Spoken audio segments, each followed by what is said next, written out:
Good evening, I'm Raghavi and welcome to the Above the Fold show.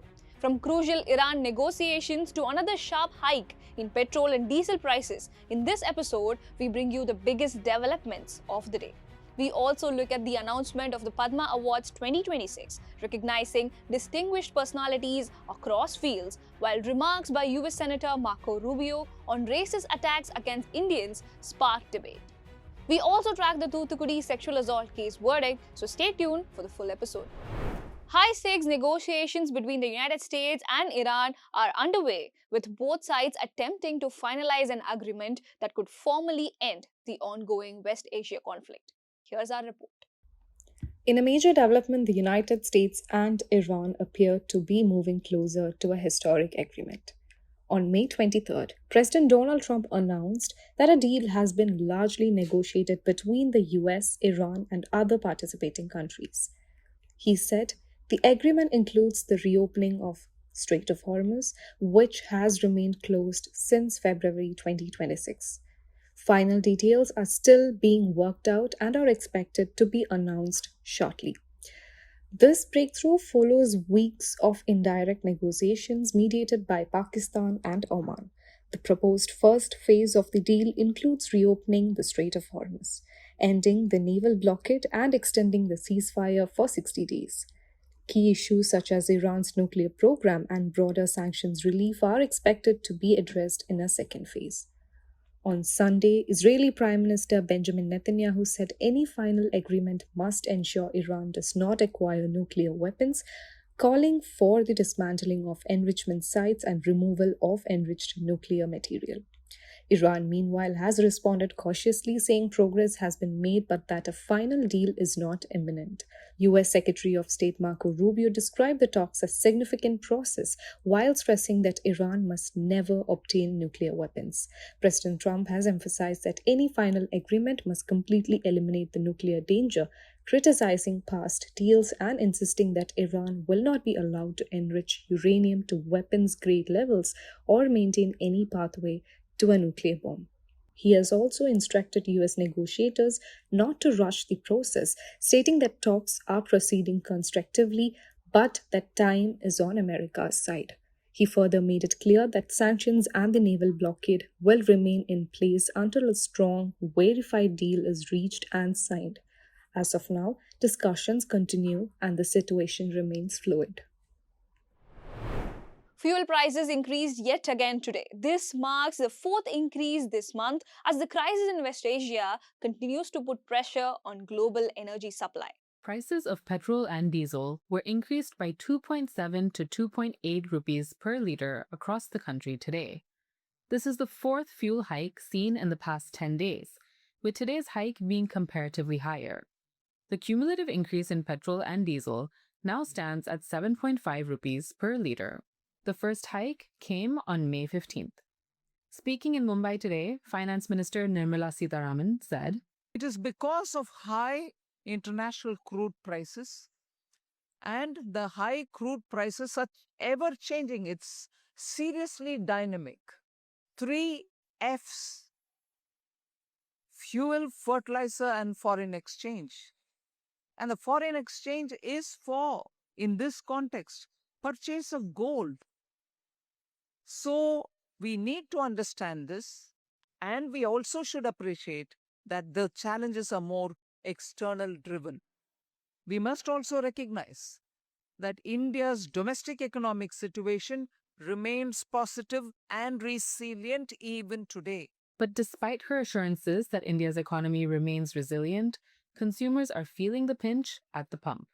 In Delhi, petrol prices crossed the 100 rupee per litre mark for the first time since May 2022, when fuel prices spiked as a result of the Russia-Ukraine war. Among metros, Kolkata saw the highest increase in petrol prices, while Mumbai saw the highest increase in the price of diesel. Fuel prices have remained steady for months despite rising global crude oil prices. The first increase of 3 rupees per litre came on May 15th. Since then, there were two more increases of 90 paise per litre each. Opposition leaders across the country have protested the hike and spoke out against the centre's move. Already people are in a distress, natural agitation will come. The President of India has announced the Padma Awards 2026. This year's honors include Padma Vibhushan, Padma Bhushan, and Padma Shri, given to distinguished personalities for their exceptional contribution in various fields. Among those honored were veteran actor Dharmendra, who was posthumously awarded the Padma Vibhushan for his contribution to cinema, with the honor received by his wife, actor, and BJP MP Hema Malini. Acclaimed classical violinist N. Rajam also received the Padma Vibhushan. Padma Bhushan honors were conferred on former Maharashtra Governor Bhagat Singh Koshyari and banker Uday Kotak, while Padma Shri awards were presented to Indian women's cricket captain Harmanpreet Kaur, actor Prosenjit Chatterjee, among others. For 2026, the President has approved conferment of 131 Padma Awards, including 5 Padma Vibhushan, 13 Padma Bhushan, and 113 Padma Shri honor to be presented over 2 separate civil investiture ceremonies. Personalities set to receive honors at the next ceremony include actors Mammootty and R. Madhavan, former Kerala Chief Minister V.S. Achyutanandan posthumously, former Jharkhand Chief Minister Sibu Soren posthumously. Let's now turn to the Hindu Roundup for some of our exclusive content. In the editorial titled Coerced Consent on Sedition, the piece criticizes the Supreme Court's clarification allowing sedition trials to proceed with the accused's consent. It argues that such consent may not be genuinely voluntary, especially for poor prisoners unable to secure bail and facing indefinite delays. The editorial warns that replacing Section 124A with Section 152 under the Bharatiya Nyaya Sanhita has effectively retained the colonial character of sedition laws. It calls on the court to decisively rule on the constitutional validity of sedition laws and ensure a strong presumption of bail to safeguard personal liberty and prevent coercive consent. Tap the card above to watch the editorial on the Hindu Originals YouTube channel. In the first anniversary episode of the Health Wrap by The Hindu, Ramya Kannan and Adira Elsa Johnson discuss key health and policy developments of the week. The 34th episode focuses on the World Health Organization declaring the Ebola outbreak in Central Africa a public health emergency of international concern and explains the risks posed by the Bundibugyo strain and its global implications. Here's a snippet. The attention has been drawn to Ebola because of WHO calling attention through the international emergency, health emergency declaration. Yes, Ramya, and only a limited number of such outbreaks or emergencies have been declared so far as public health emergency of international concern, including H1N1, polio, Zika, COVID-19, Mpox, and now Ebola. What is making this outbreak especially concerning is that no vaccine or therapeutic treatment currently exists for the Bundibugyo strain of Ebola responsible for the latest outbreak, a disease that has killed more than 15,000 people across Africa over the past half a century.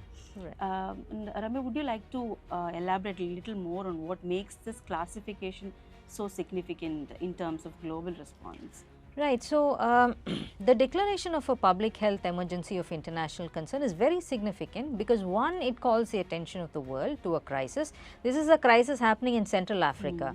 So, unless the international organization, the WHO calls attention, it will go missing. I mean, it will not even skim to the surface of our headlines.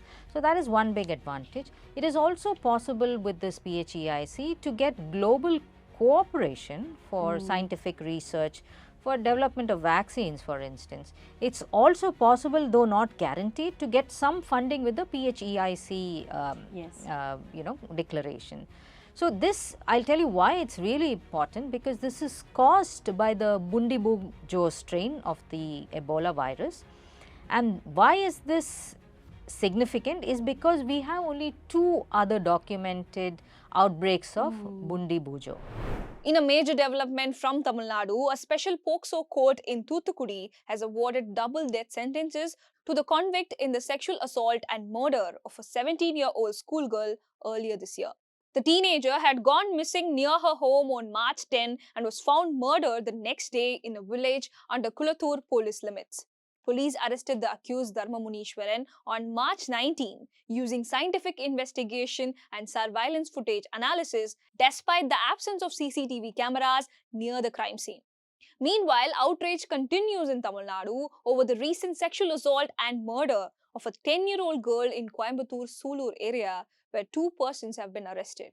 Amid mounting concern and opposition criticism over crimes against women and children, Chief Minister C. Joseph Vijay on Monday directed police to ensure immediate FIR registration, speedy investigation, and stringent punishment in sexual assault cases, while also calling for fast tracking of trials.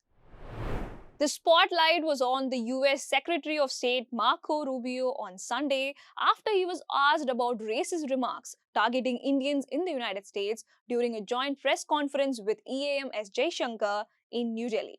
Here's what he had to say. I don't know how to address that, but I'll take that very seriously about the comments. Look, I'm sure that there are people that have made comments online and other places because every country in the world has stupid people. I'm sure there's stupid people here. There's stupid people in the United States that make dumb comments all the time. Rubio also described the US as a welcoming country, adding that immigrants, including Indians, have greatly contributed to the American economy and society. He noted that Indian companies have invested over $20 billion in the US economy. Responding to concerns over changes to the H-1B, F-1 and J-1 visa policies, Rubio said the US was modernizing its immigration system and stressed that reforms were global in nature, not targeted at India. He acknowledged that the transition could create temporary difficulties, but said the new system would ultimately be more efficient and sustainable. And that's it for today. Thank you for watching. Please share your thoughts on today's episode in the comment section. And if you found this video useful, don't forget to share it and save the About the Full playlist so you never miss an update.